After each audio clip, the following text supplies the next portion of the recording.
In this video, we're going to relate solution concentration and its stoichiometry of the balanced chemical reaction that we might reference and chemical analysis. So chemical analysis might be predicting how much product we could form using stoichiometry. We can also do something called a titration, where we are going to neutralize an acid with a base or vice versa. And that's what we see in sample exercise 15 here. We're asked how many grams of this base, calcium hydroxide, are needed to neutralize a volume of 25 milliliters of 0.1 molar nitric acid. So here's my acid. Calcium hydroxide is my base. They're both strong acid and base. So we can use the relationship of M1V1, like we saw in a previous analysis video, um, to predict or solve for, rather, moles of acid. And we know in a titration, a specific type of reaction where we neutralize, we're going to have moles of acid equal to moles of base at this neutralization point. So since that's what we're trying to solve for, we can multiply our volume of nitric acid times the molarity, solve for moles, and then we can set that equal to moles of calcium hydroxide that will be needed to neutralize it. And then by using the molar mass of calcium hydroxide, we can get to grams. So let's take some of this information and let's plug in. And in our first step here, we're going to solve for moles of nitric. So our volume is in liters, 0.025 liters. Oh, and put that in here. So we divided 25 milliliters by 1,000. Now we're going to multiply by our concentration in moles per liter. And we're going to set that equal to how many moles, or rather we'll multiply these and we'll find how many moles we need.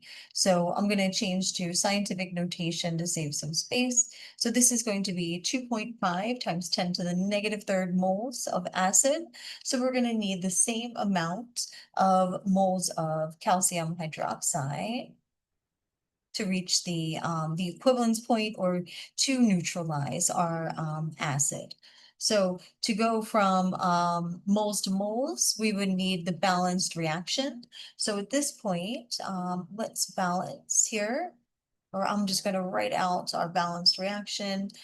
So after we wrote out the two reactants and we tried to balance it, we would see that we would need 2 moles of nitric acid for every 1 mole of calcium hydroxide.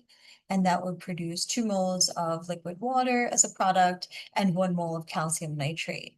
So we have a 2-to-1 molar ratio. And as I said, we need 2 moles of this for every 1 mole of this that's neutralized. So if we were to write this out here,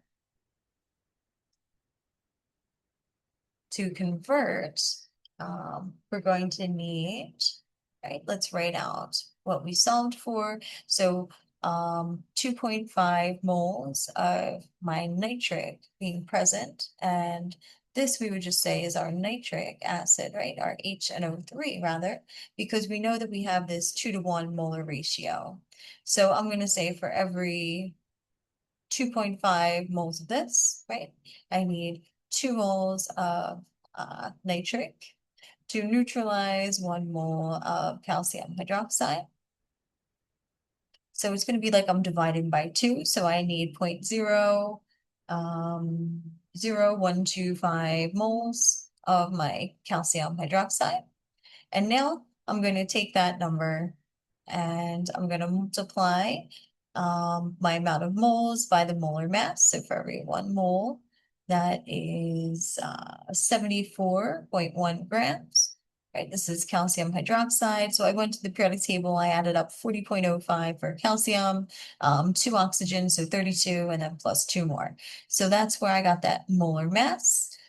We see moles will cancel, and I'm left with about 0.0926 grams of calcium hydroxide would be needed to neutralize 2.5 to the negative third moles of nitric acid.